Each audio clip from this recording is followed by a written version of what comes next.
Greetings students, today we will discuss about the Indian Constitution. It's the revision lecture, the first chapter of our civics book, the Indian Constitution. First of all, we must know what do you mean by the Constitution. Constitution क्या है? एक प्रकार से एक book है. Book में क्या लिखा होता है? Rule and regulation. Rule regulation किस तरीके के? कॉन्स्टिट्यूशन के अंदर ये चीजें लिखी हुई हैं. What rights we are having or what type of rights we are not having, यानी क्या क्या काम हम कर सकते हैं, क्या क्या काम हम नहीं कर सकते, उस तरीके की जो चीजें हैं वो कॉन्स्टिट्यूशन में गिवन है. A country is governed on the basis of some rules and regulation. These rules and regulation are written in the constitution. The next thing is that why do we need a constitution? Constitution की जरूरत क्या है? Suppose if we don't have the constitution, then how we will get know what type of task we can do and what type of task we can't do. तो उसमें क्या हो जाएगा? Miscommunication हो जाएगा, और जो फोर्सफुल पर्सन है या रिच पर्सन है या ज्यादा पावरफुल है उन्हीं की चलेगी. सोसाइटी के ऊपर कब्जा कर लेंगे वो इस तरीके से. तो इसीलिए कॉन्स्टिट्यूशन क्यों जरूरी है?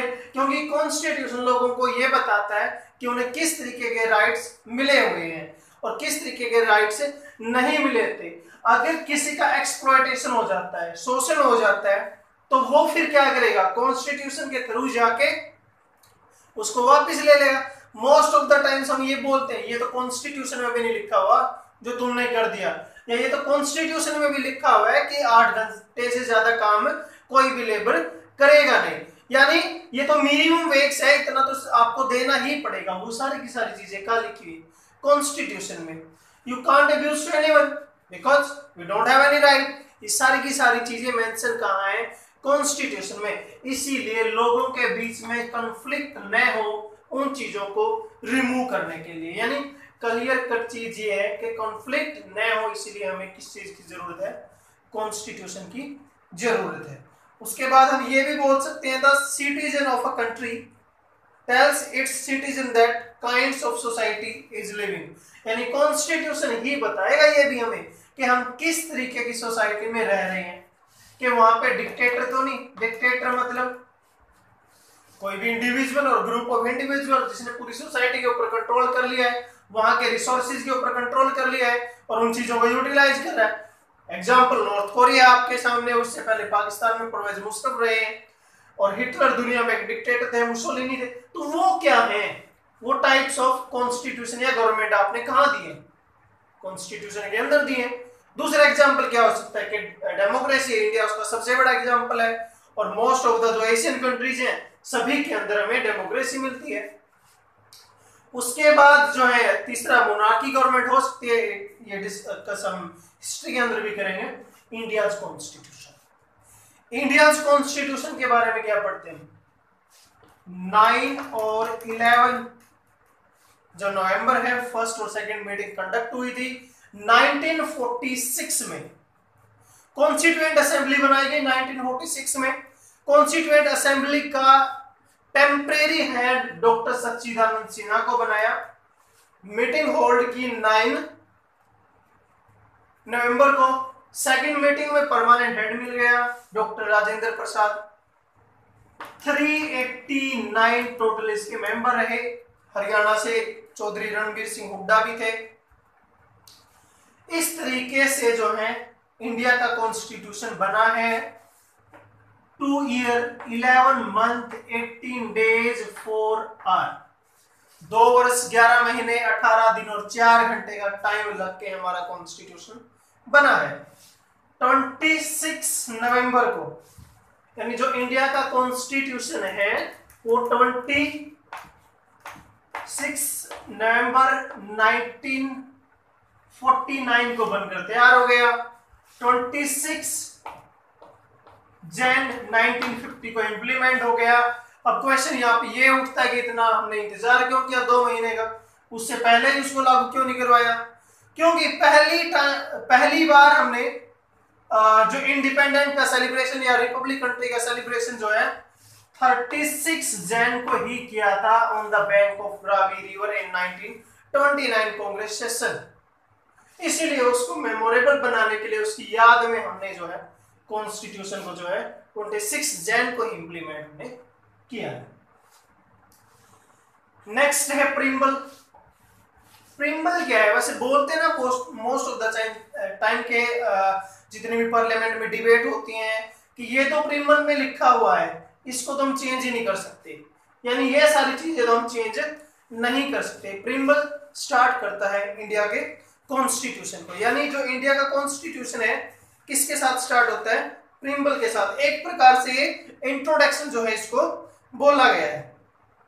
उसके बाद जो है सर्वजन क्या है? इसके अंदर ऐसा कंट्री है, मतलब जो कंट्री कंप्लीटली फ्री है, वो अपने डिसीजन खुद ले सकता है, किसी का उसके ऊपर कोई कंट्रोल नहीं है। सोशलिस्ट यानी समाजवादी कॉन्स्टिट्यूशन है, ये गवर्नमेंट है वहां पे, मतलब सभी जो है सोसाइटी में इक्वल है, सभी को इक्वल राइट्स मिले हुए हैं, हम वेलफेयर के लिए काम वहां करते हैं।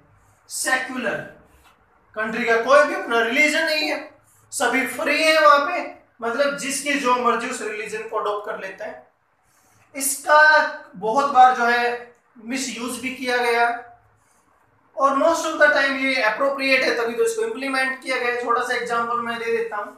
अब फिल्म एक्ट्रेस जो है धर्मेंद्र और हिज वाइफ हेमा मालिनी, वो दोनों ही हिंदू हैं और पहले भी हिंदू थे, लेकिन जब उन्होंने शादी की, ही वॉज ऑलरेडी मैरिड, तो उन्होंने क्या किया? अपने रिलीजन को ही चेंज कर लिया और मुस्लिम जो मैरिज एक्ट है उसके अकॉर्डिंग उसका फायदा उठा लिया उन्होंने और मुस्लिम बन के दूसरी शादी कर ली। मतलब यहाँ पे आप फ्री हो, किसी भी रिलीजन को अडॉप्ट कर सकते हो।